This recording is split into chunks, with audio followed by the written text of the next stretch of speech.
এই যে সেলাই মেশিনটা নিচে নিজের কাপড় চোপড় বানানোর জন্য, জায়গা আছে আশপাশের কাপড় চোপড় বানানোর জন্য, নিজের সংসার যাতে ভালোভাবে চলে।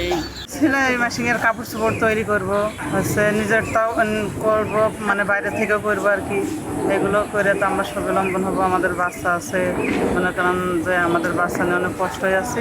এই জন্য সরকার থেকে আমাদের সেলাই মেশিন দিচ্ছে একটা স্বাবলম্বন হওয়ার জন্য। স্বামী পরিত্যক্ত আছে, বিধবা আছে বা ডিভোর্সি আছে, এবং হচ্ছে যারা এতিম, এবং এই বাচ্চাটা এতিম। মানে এরকম মহিলাদের আমরা সিলেক্ট করছি যাতে তারা আর্থসামাজিক উন্নয়ন করতে পারে, যাতে তারা স্বাবলম্বী হতে পারে।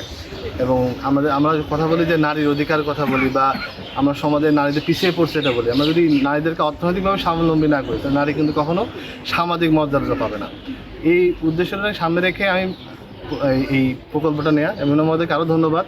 আমাদের প্রকল্পের অর্থায়নটা আমাদেরকে আরও বাড়ায় দিয়েছে। প্রথমে আমরা অল্প কিছু নিয়েছিলাম, হয়তো 9টা মেশিন হতো, কিন্তু সেখানে আমরা এখন 18টা মেশিন দিতে পারছি।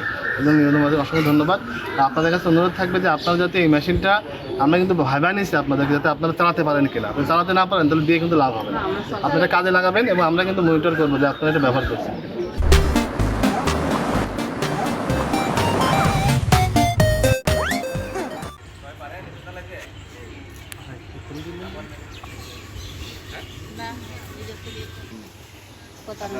প্রতারণা করেছেন।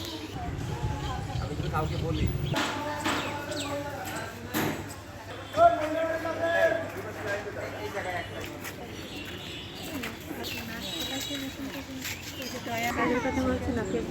ফেসবুক যদি ডাকছে,